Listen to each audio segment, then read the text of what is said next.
I've decided I'm going to slot this and put a bolt through to clamp it onto the quill. I've got a decent face there, so we'll go into that face first and just throw that up.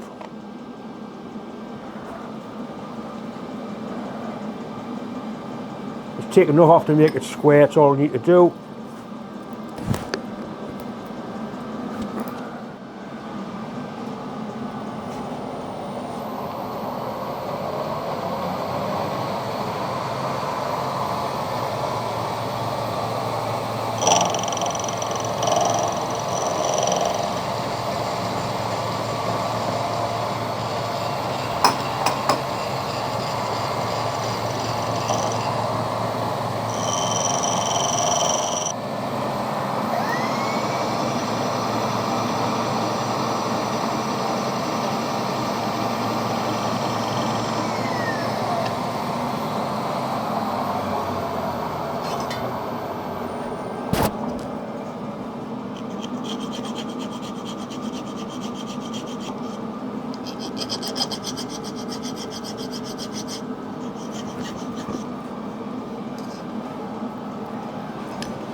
We need 2.5mm off that face just to make it nice and square.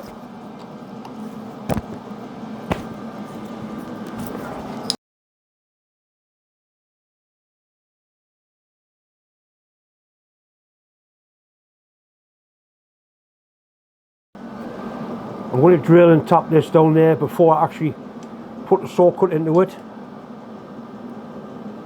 And that's 9mm, so the hole needs to be 4.5mm from that face. And we need to find the centre. We'll find the centre first.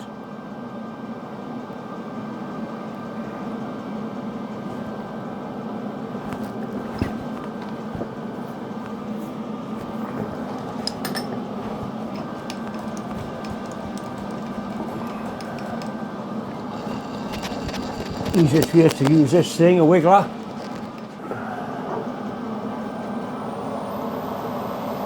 And bring it towards it until it stops. Until it stops moving. And then it'll kick off there. So we'll zero that axis at that. Same with the other side.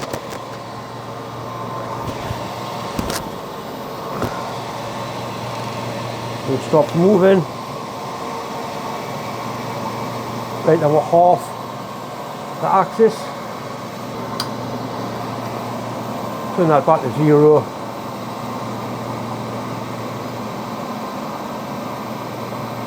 Right, that's dead on the centre there.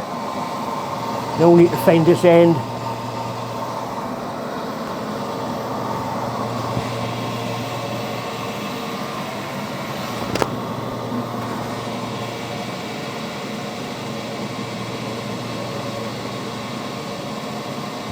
That's it there.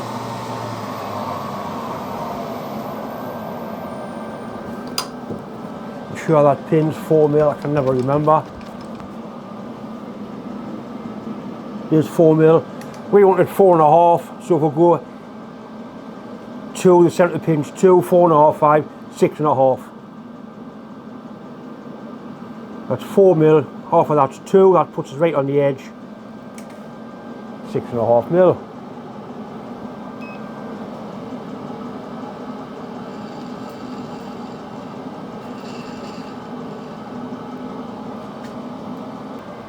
Right, 6.5. Looks good. As long as it looks good, it will be. I'm going to use the M5 bolt to clamp it shut. With a tapping drill for M5 is 4.2.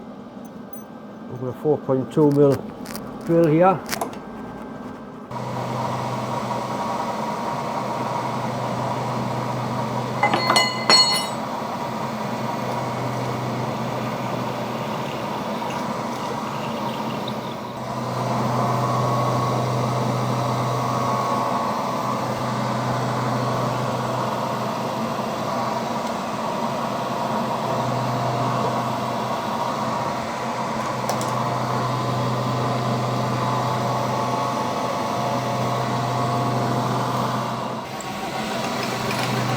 It'll go all the way through.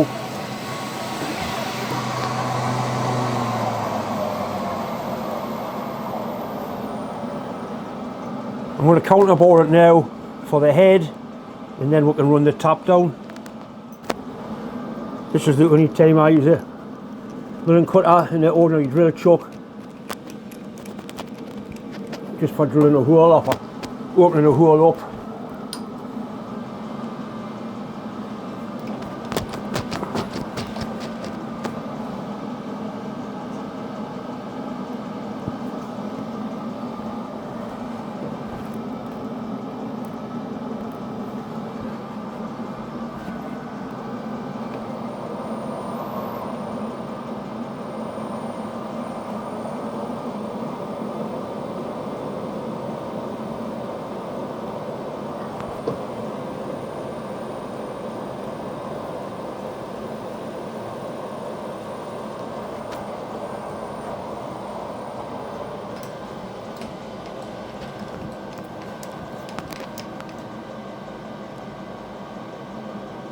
What I'll do is I'll put that in the lathe and just take a fanny's hair off it.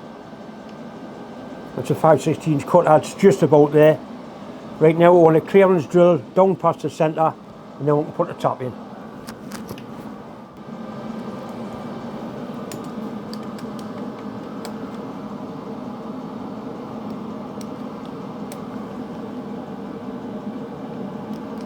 We need to go down 30 with that drill. So I'll zero the little quill readout I've got, and then down 30 from there.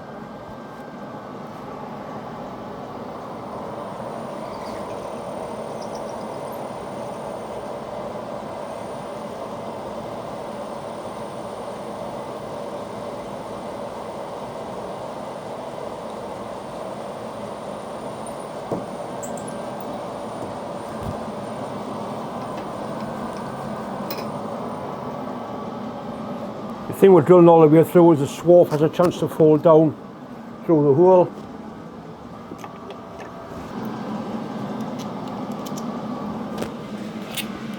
Pretty good. Right now we need to put a 5mm tap in there.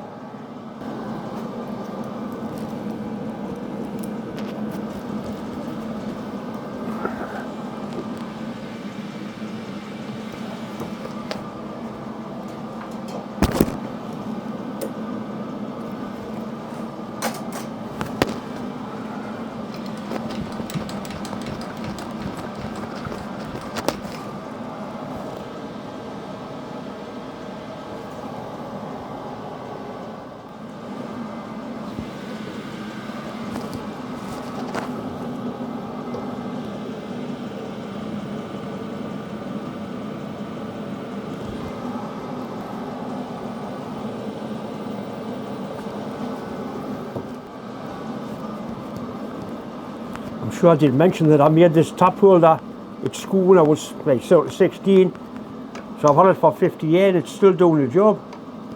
I quite enjoy using it actually.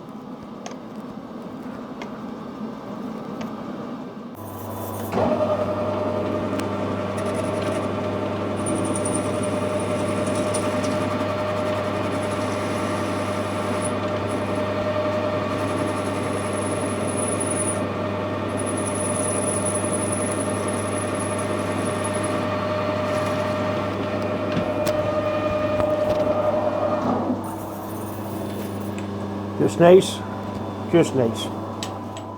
The next job is to split that. You could just use a hacksaw and a vise, but I've got a machine so I might as well use it. So we need to take this down until it just touches the job. Cigarette paper is ideal. That's what I use cigarette papers for now. The days of rolling cigarettes are long gone, thankfully. Right, so that's got it there. So we'll zero the Z-axis.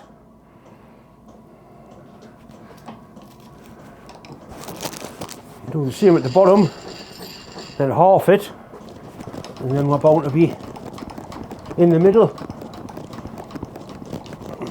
He says, I hope I can get that bastard in there. It's just going to work. Yeah, just all I need.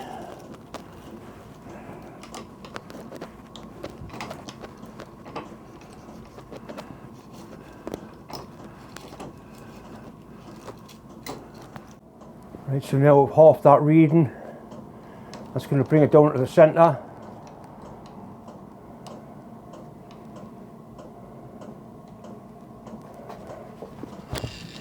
And certainly looks like it's in the middle. These slitting saws run really slow. You haven't got to be in a hurry with them, especially an old blunt one like this.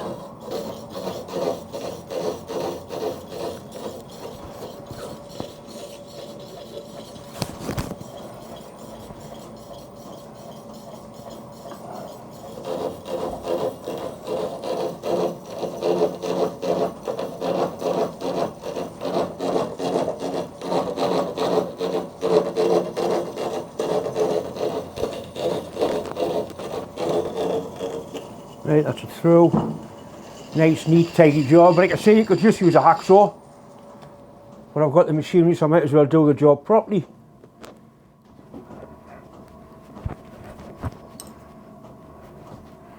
Right, so that's going to go on there like that.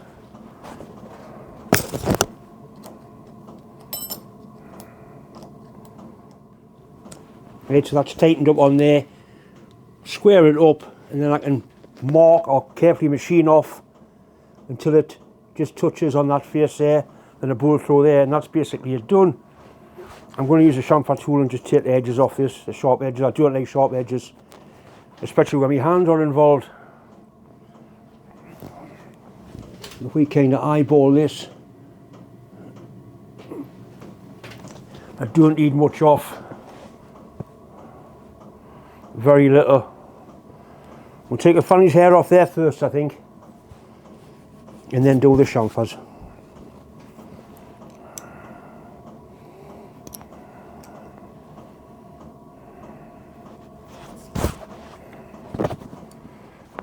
I want to use the fly cutter just because I happen to have the collar chuck in the machine.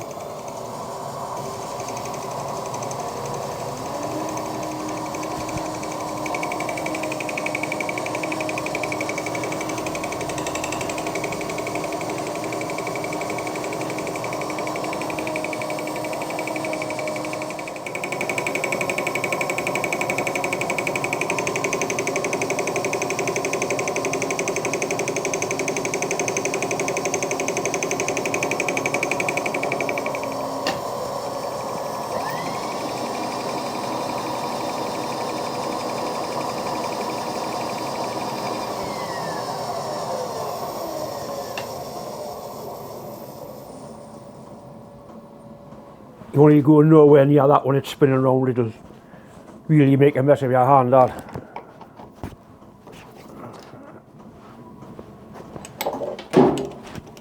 That feels good, feels very good. We'll hold that against there, tighten that up. That's going to keep it nice and square and true, and you don't want to put any undue load on the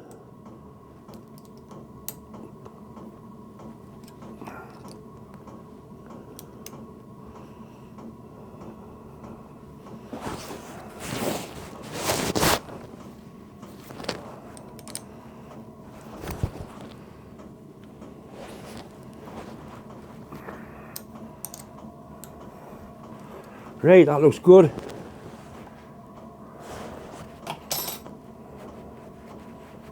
going to work fine, that. So we'll mark that hole, drill it and tap it. It's going to work out very nicely indeed.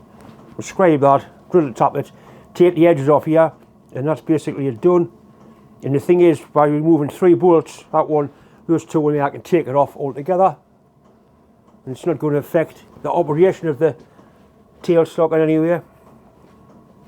Quite happy with that. I'm very happy. Very happy indeed. I got this scrape given. It's a really good bit of gear. It's got a nice sharp edge on there and a real sharp point.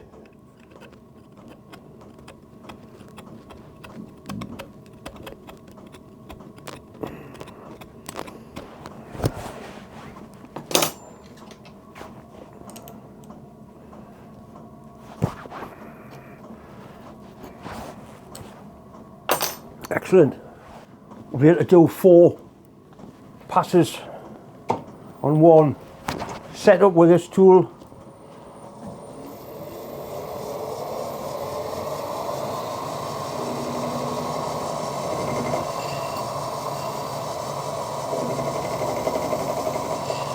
I like the look of that.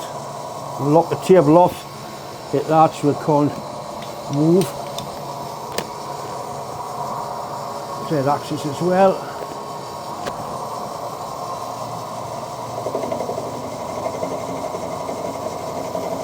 So I'll put a power feed on this, that's what it's for.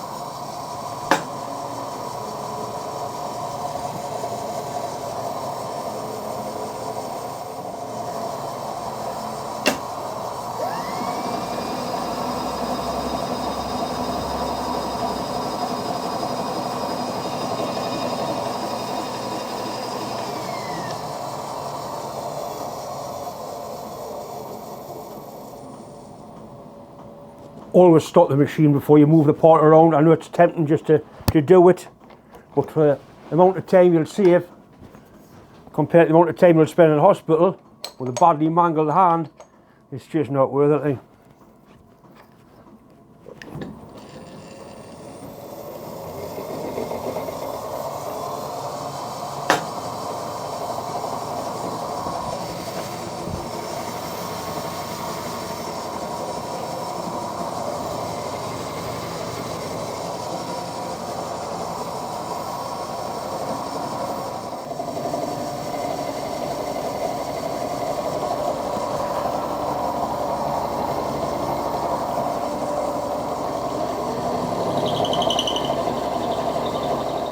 Right, the last 4 corners, we can just eyeball this.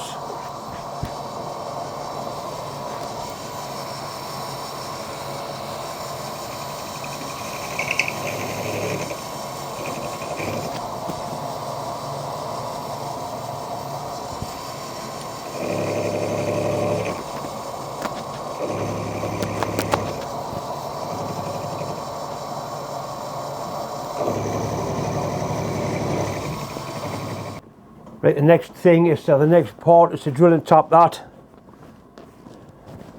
5mm. So we're going to sort of eyeball the centre of it.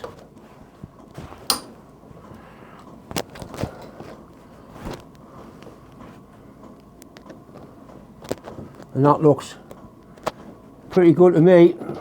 Happy with that. We'll drill it and then put a 5mm tap through it.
Right, right on the end of the quill like that.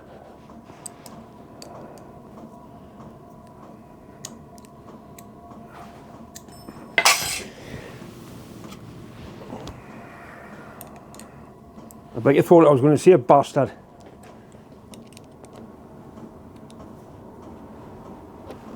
Right, that looks really good. The moment of truth, I suppose. Excellent.